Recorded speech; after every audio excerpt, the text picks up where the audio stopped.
The space station called Waitress 7 floated in the darkness between 3 star systems. It was a place where different species came to trade, to talk, and sometimes to hide. Thousands of beings lived and worked here. Ships came and went every hour. Money changed hands. Deals were made. And in the upper levels of the station, where the rich and powerful gathered, there was a restaurant called the Ember Crown. The Ember Crown was not like other restaurants. The walls were made of black stone that seemed to eat the light. The tables were carved from wood that came from trees 1,000 years old. The glasses were crystal. The plates were gold.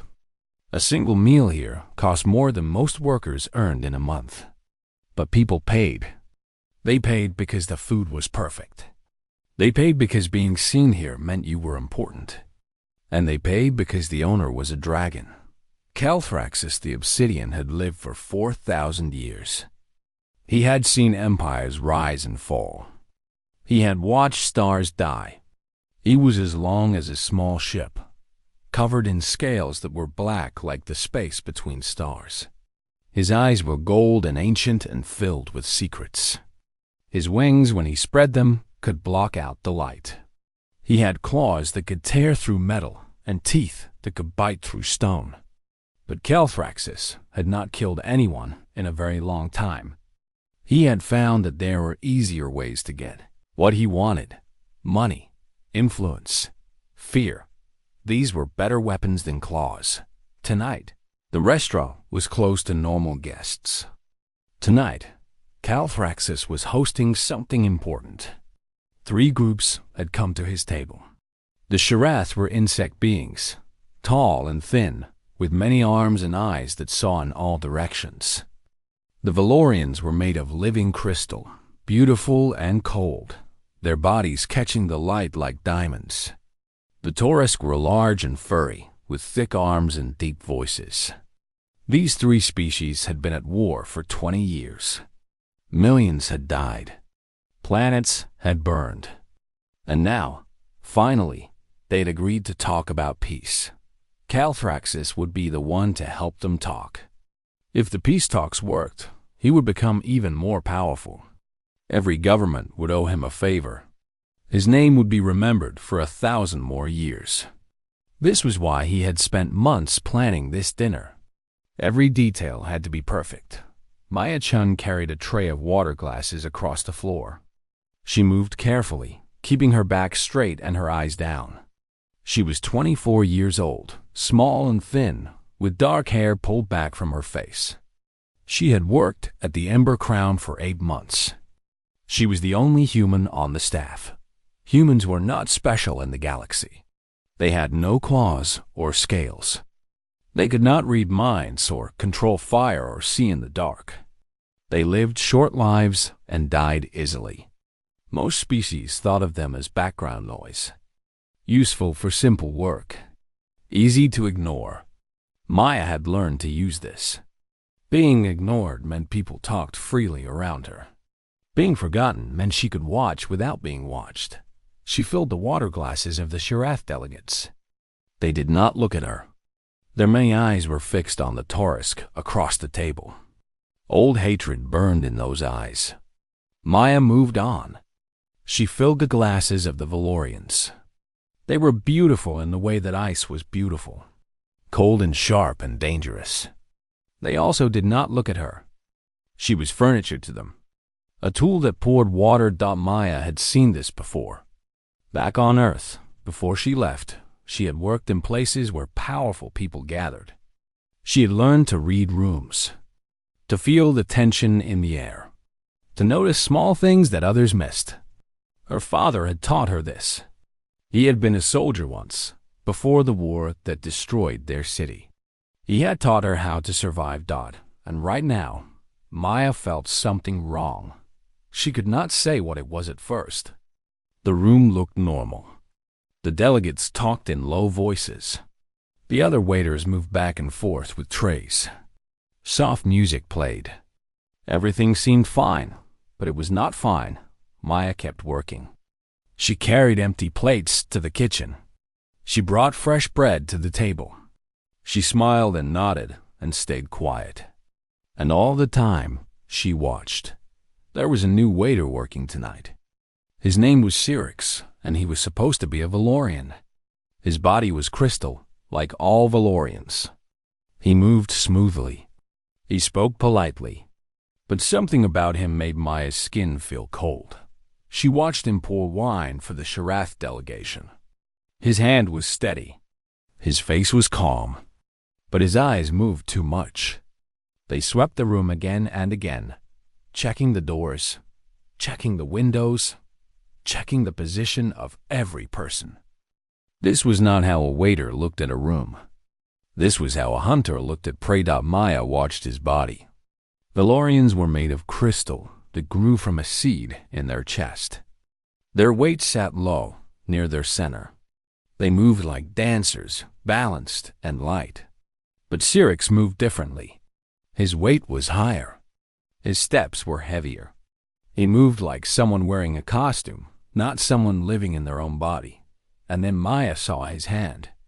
Just for a moment, as he passed the Sharath delegate, his hand drifted toward his left side, toward a fold in his uniform.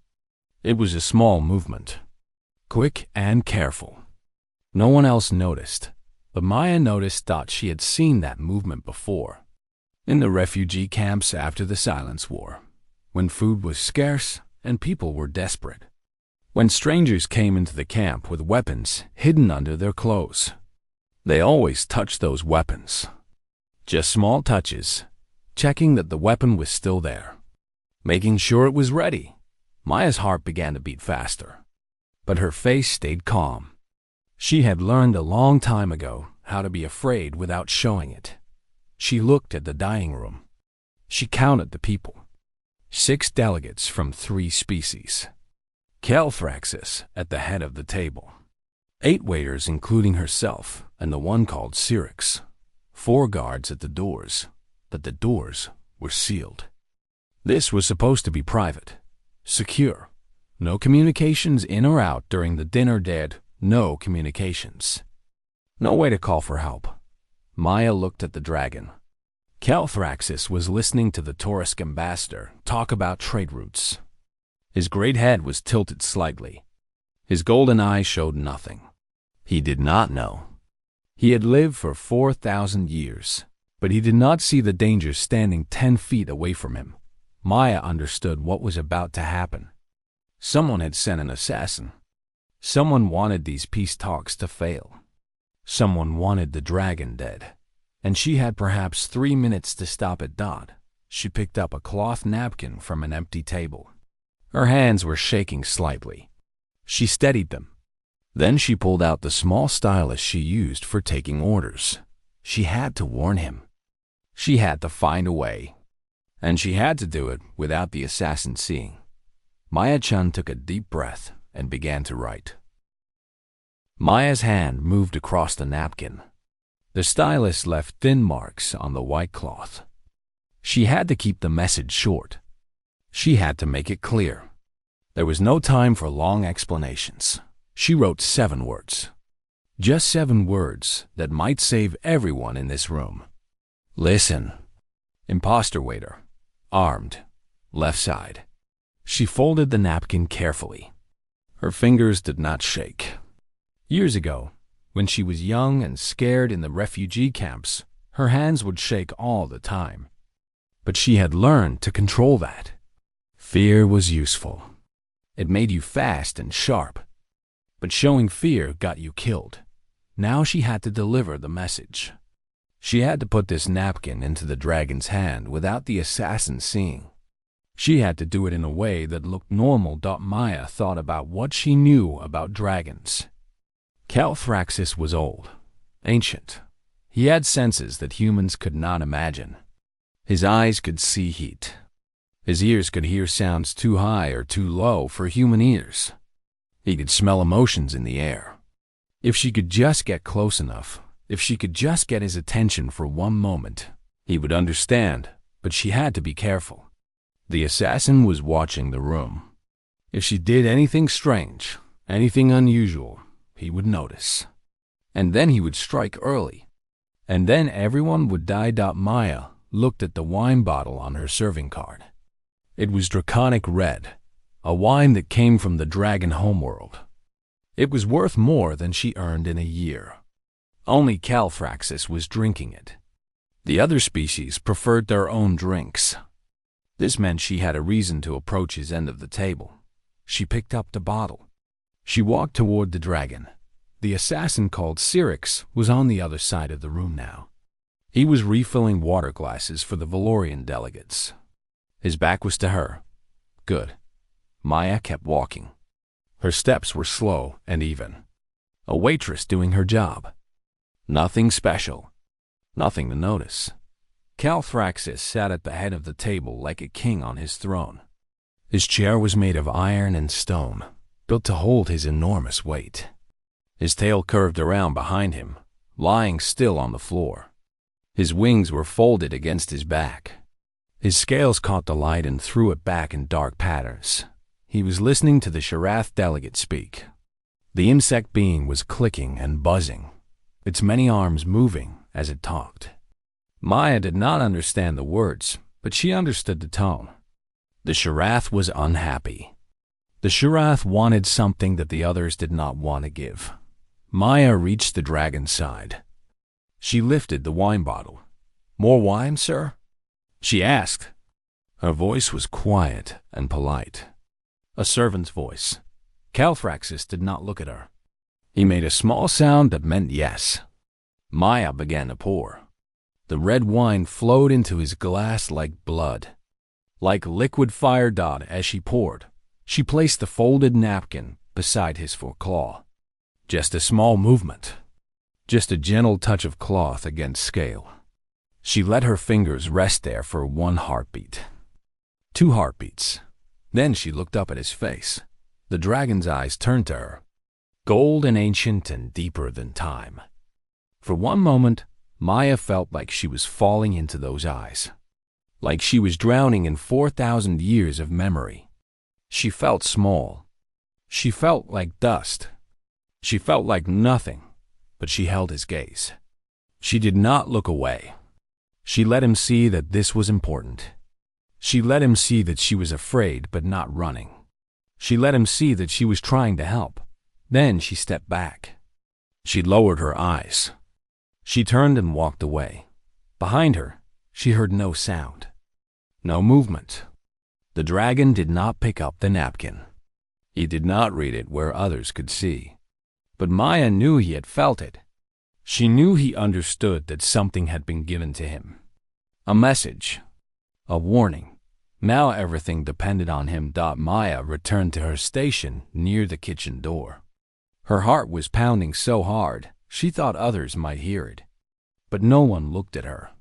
No one cared about the human waitress. She was invisible. She was safe. For now. She watched the room. The assassin was still moving among the tables. Still playing his part. Still waiting for the right moment. Maya tried to guess when that moment would come. She thought about the timing of formal dinners. She thought about the patterns of these things. The main course would arrive soon. When it did, Calthraxis would stand. He would spread his wings. He would make his speech welcoming his guests and talking about peace. This was the tradition. This was what dragons did when they hosted important meals. And when he spread his wings, his left side would be open, exposed. The wing membrane was thin there. It was one of the few places where a dragon could be hurt. The assassin knew this. He had positioned himself near the left side of the room. He was close to the Sharath delegates, but his eyes kept moving to the dragon. He was waiting. Just waiting. Maya looked at Calthraxis. The dragon had not moved. He was still listening to the delegates talk. But something was different. His tail had shifted slightly. His head was tilted at a new angle. Small changes. Changes that no one else would notice. He was reading the napkin. He was doing it without looking. Using his claws to feel the marks in the cloth. Reading with touch instead of sight. Maya felt hope rise in her chest. He knew. He understood. But would he believe her? Why would an ancient dragon believe a human waitress? She was nothing to him. She was less than nothing. She was a tool that poured wine and carried plates. But she had seen the danger. She had seen what his guards had missed. What his advisors had missed. What everyone in this room had missed except for her. Maya had spent her whole life being invisible. Being ignored. Being forgotten. Most of the time, she hated it. But tonight, being invisible had saved her. It had let her watch. It had let her see. And now, maybe it would save everyone else too. The kitchen door opened. Other waiters began carrying out the main course. Beautiful plates of food that had taken hours to prepare. The smell filled the room. Rich and warm and wonderful. This was it. The moment was coming. Maya watched the assassin. His body was tense now. His hand was closer to his left side. Closer to whatever weapon he was hiding. His eyes were fixed on the dragon. Maya watched Calthraxis. The dragon was rising from his seat. Slowly. Grandly. His wings began to unfold. Black membrane stretched between bones of iron. His shadow fell. Across the table like night falling across the land. He opened his mouth to speak, and Maya prayed to whatever gods might be listening. That she had done enough. That her 7 words on a cloth napkin would be enough to change what happened. Next, the assassin's hand moved toward his weapon, and the dragon began his speech. Calthraxis had lived for 4,000 years. He had survived things that would break other beings. He had been poisoned by emperors. He had been betrayed by friends. He had fought in wars that lasted centuries. He had watched everyone he loved grow old and die while he stayed the same. 4,000 years had taught him many things. The most important lesson was this. The universe gives warnings to those who know how to see them. A human waitress had just given him such a warning. He felt the napkin against his claw. Cloth. Soft. But there were marks in it. His claw tips were sensitive, more sensitive than most beings knew. He could feel the tiny scratches left by a writing tool. He could read them like words written in stone. Listen. Impostor waiter. Armed. Left side. 7 words. Simple words. Clear words. Calthraxis did not react. He did not look at the napkin. He did not turn his head. 4,000 years had taught him how to hide his thoughts, how to show nothing while feeling everything. But inside, his mind moved like lightning. He stretched his senses outward. His ears, which could hear the heartbeat of a mouse 100 feet away, listened to the room. He heard the delegates talking. He heard the other waiters moving. He heard the soft music playing. And he heard one heartbeat that was wrong. The waiter called Syrinx, the one who was supposed to be a Valorian. His heartbeat was fast. Too fast. And the rhythm was wrong. Valorians were crystal beings. Their hearts beat like chimes, clear and pure. But this heartbeat was thick and wet, organic, living, not crystal at all. Calthraxis breathed in through his great nostrils. He smelled the food. He smelled the wine. He smelled the different scents of different species. And beneath all of that, he smelled something else. Chemicals. Synthetic materials. The kind of substances used to make disguises. The kind of substances that could make one being look like another. The waiter was not a Valorian. The waiter was wearing a Valorian face. Finally, Calthraxis let his eyes drift across the room. He did not look directly at the impostor. That would give away what he knew. Instead, he looked at everything, the way a host looks at his guests. And in that looking, he saw the waiter moved wrong. His weight was in the wrong place. His steps were too heavy. And there, on his left side, hidden under a fold of his uniform, there was a shape. A long, thin shape. The shape of a weapon. Calthraxis knew that shape. It was a phase blade. A weapon that could cut through anything. Through metal. Through stone. Through dragon scale. Through dragon membrane. Someone wanted him dead. This was not surprising. Many beings wanted him dead. He was rich. He was powerful. He had enemies that stretched across a dozen star systems. But the timing was interesting. Someone did not want these peace talks to succeed. Someone wanted the war to continue. Someone was willing to pay for a professional killer to make sure of it. But how had the humans seen what he had missed? Calthraxis let his mind touch that question while he prepared for what would come next. The human waitress was young. She was small. She had no special abilities that he knew of.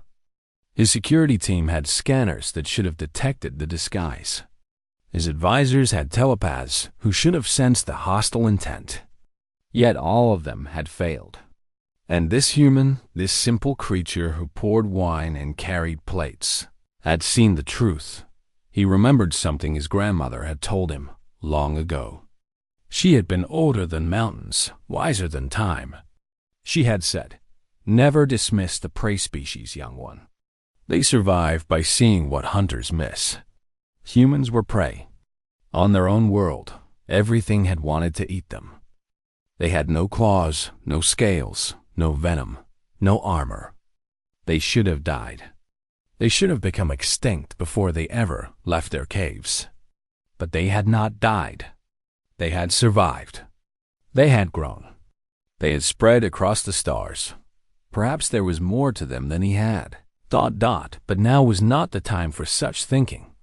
Now was the time for action. Calthraxis began to rise from his seat. He did this slowly, the way he always did at formal dinners. His wings began to unfold. His great head lifted toward the ceiling. He opened his mouth to speak the traditional words of welcome, but as he rose, he made small changes. He shifted his weight. He turned his body just a little. He moved his wing membrane back, just a few inches. Small changes. Changes that no one would notice except the assassin. The assassin was expecting him to be in one position. The assassin had planned for that position. The assassin's blade would strike at a spot where Calthraxis' wing was supposed to be, but that spot would now be empty. And there was something else. Calthraxis' tail. For decades, he had kept his tail still. It made him look calm, peaceful, not dangerous. Other beings forgot that his tail could move faster than their eyes could see. They forgot that his tail could crush stone and bend steel. Now, his tail was positioned perfectly, ready, waiting. Calthraxis began to speak. His voice filled the room like thunder. "Honored guests," he said. "We gathered tonight to build a bridge over rivers of blood. We gather to end the suffering of millions. We gather to prove that even in this dark universe, peace is possible." The assassin was moving. Calthraxis could hear it. The soft sound of cloth shifting. The tiny click of a weapon being activated. Calthraxis kept speaking. "I thank you all for trusting me with this sacred duty. I know the pain that brought you here. I know the losses you have suffered." The assassin was close now. The phase blade was live. Calthraxis could feel the strange energy of it, the way it twisted space around itself. "And so," Calthraxis said, "let us begin." The assassin struck, and Calthraxis moved. 4,000 years of survival. 4,000 years of fighting and bleeding and learning. All of it came together in one perfect moment. His body twisted. His wing pulled back. The phase blade passed through empty air, missing him by inches, and his tail, which no one had seen move in decades, whipped around like a striking serpent. The assassin never saw it coming. The sound of the impact was like a thunderclap. The fake Valorian body shattered. The disguise fell away in pieces of broken crystal. Beneath it was something else. A Sketh, a reptilian being from a species known for producing the deadliest killers in the galaxy. The Sketh flew across the room and crashed into the wall. Bones broke. The phase blade clattered to the floor.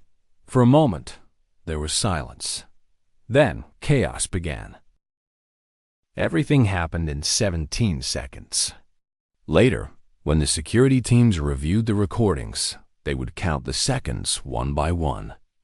They would study each moment. They would try to understand how so much could happen so fast. In the first second, the dragon's tail struck the assassin. The sound filled the room. Crystal shattered. A body flew through the air. The other waiters screamed. The delegates jumped from their seats. In the second, the Sketh assassin hit the wall. His bones broke. His weapon fell. The disguise that had made him look like a Valorian fell away in pieces. Everyone could see what he really was. A killer. A professional. Someone who had come to this room to end lives. In the third second, the Sharath delegates made sounds of alarm. Their many arms waved in the air. Their compound eyes spun in all directions, trying to understand what was happening. They were afraid. They thought this might be an attack against them. They thought the dragon might be their enemy. In the fourth second, the Valorian delegates began to glow. Their crystal bodies brightened with defensive light. They were ready to fight. They did not know who the enemy was. They just knew that violence had begun. And when violence began, Valorians did not wait to see what happened next. In the fifth second, the Taurisk ambassador overturned the table. He was huge and strong. The table weighed hundreds of pounds, but he threw it aside like it was nothing. He was reaching for a weapon.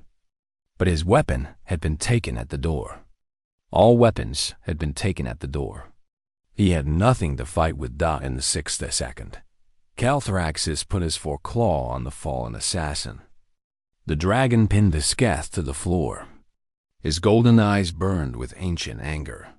4,000 years of patience, and someone had dared to attack him in his own house. Someone would pay for this. In the seventh second, Maya Chun saw something that made her blood turn cold. There was another one. Another waiter who was not a waiter. Another pair of eyes that were watching too carefully. Another body that was moving wrong. This one was not near the dragon. This one was near the door. Near the security panel that controlled the room's locks. And this one was reaching for a weapon too. A backup. The assassins had sent a backup. If the first killer failed, the second would finish the job. Or perhaps the second had a different target. Perhaps the second was meant to kill the delegates. To make sure the peace talks died, even if the dragon lived. In the eighth second, Maya grabbed a serving tray from the cart beside her. It was made of solid metal, titanium alloy. It had to be strong to hold the heavy dishes that dragons preferred. The tray was the only weapon she had. In the ninth second, she started running. She was small. She was fast. She had learned to run in the refugee camps, where running meant living and stopping meant dying. Her legs pumped. Her arms swung. The tray felt heavy in her hands. In the 10th second, the second assassin saw her coming. His eyes went wide. He had not expected this. He had not planned for a human waitress to charge at him like a warrior. For a moment, he hesitated. Just a moment. Just a heartbeat. In the 11th second, Maya reached him. She swung the tray. Not at his head. Not at his chest. Her father had taught her where to strike. The throat. Always the throat. It was soft. It was vulnerable. It did not matter how big or strong someone was. The throat was always weak. In the 12th second, the edge of the tray hit the assassin's throat. Maya put all her weight behind it. All her fear. All her anger. All the years of being small and weak and ignored. The impact made a sound like a drum being struck. The assassin's eyes rolled back. His hand fell away from his weapon. He started to collapse. In the 13th second, Maya hit him again. She did not stop to see if the first blow was enough. She did not give him a chance to recover. She brought the tray down on the back of his head as he fell. Once, twice. She made sure he stayed down. In the 14th second, the room's security doors burst open. Guards poured in. They had been trying to breach the jammed communications. They had been trying to break through the sealed doors. Now they were here, weapons raised, ready to fight. In the 15th second, the guards saw the chaos. They saw the dragon pinning one assassin to the floor. They saw a human waitress standing over another. They saw the delegates screaming, and the tables overturned and the food scattered across the floor. In the 16th second, the guards moved to secure the room. They grabbed the fallen assassins. They checked for more threats. They called for medical teams and investigators. In the 17th second, silence fell. Maya stood in the middle of the room. She was breathing hard. Her hands were shaking now. The fear she had held back was flooding through her. She had almost died. She had almost failed. But she had not died. She had not failed. She looked down at the assassin at her feet. He was unconscious. Maybe dead. She did not know. She did not care. He had come here to kill. He had come here to destroy peace. He had gotten what he deserved. She looked up. Everyone was staring at her. The Sharath delegates with their many eyes. The glowing Valorians. The massive Taurisk ambassador. The guards with their weapons. And at the head of the ruined table, the great dragon Calthraxis. All of them were looking at the human waitress who had just stopped an assassination with a serving tray. Maya felt very small, very human, very alone, but she did not look away. She had spent her whole life looking away, looking down, being quiet, being invisible. Tonight she had done something that mattered. Tonight she had been seen. Calthraxis as golden eyes met hers across the room. The dragon did not speak. He did not move. But something passed between them. An understanding. A recognition. He nodded to her. Just slightly. Just enough for her to see Dodd, and Maya knew that everything was about to change. The hours after the attack were filled with questions. Security teams interviewed everyone. Investigators examined the bodies. The assassins were identified as members of the Sketh Guild, the most expensive killers in the galaxy. Someone had paid a fortune to stop the peace talks. Someone had wanted the war to continue, but the peace talks did not stop. The three delegations, shaken but alive, agreed to keep going. They had come too far to quit now. And perhaps the attack had shown them something important. It had shown them that there were forces in the universe that did not want peace. Forces that would kill to keep the war going. This made the delegates more determined. By morning, they had signed a framework for peace. The fighting would end. The dying would stop. Millions of lives would be saved. When it was over, when the delegates had gone and the investigators had finished their work, Calthraxis sent for Maya. A guard came to find her. She was in the kitchen, sitting on a crate, drinking water. Her hands had finally stopped shaking. The guard told her the dragon wanted to see her. His private office. Right away, Maya followed the guard through halls she had never seen. Up elevators that moved too fast. Through doors that opened at the touch of a claw. Finally, they reached a room high above the station. A room made of black stone and gold. A room with windows that showed the stars in all their cold glory. Calthraxis was there. He sat on a platform of iron, his wings folded, his tail curled around him. In this light, he looked less like a monster and more like a statue. Something ancient and beautiful and sad. The guard left. The door closed. Maya stood alone before the dragon. For a long moment, Neither of them spoke. The silence stretched out like the darkness between stars. Maya did not know what to say. She did not know why she was here.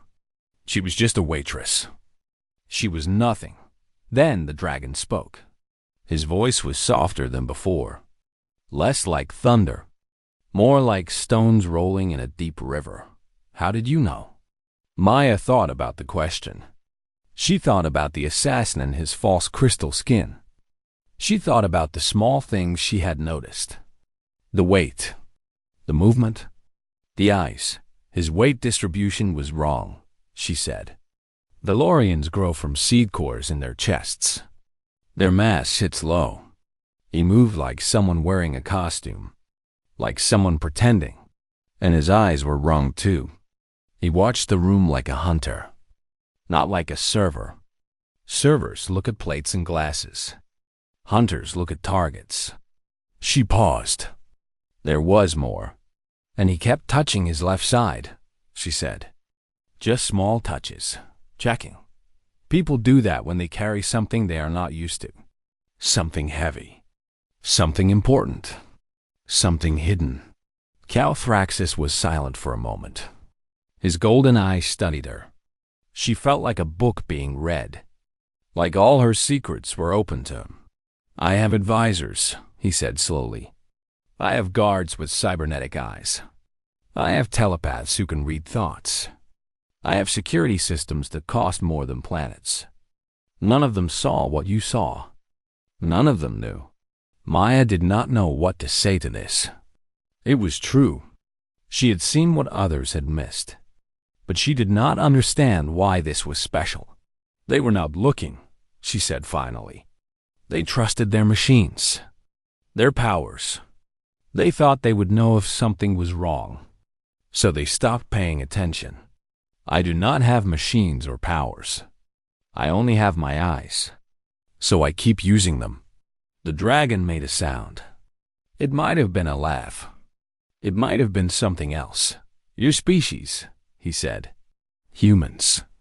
I have lived for 4,000 years, and I have never understood you.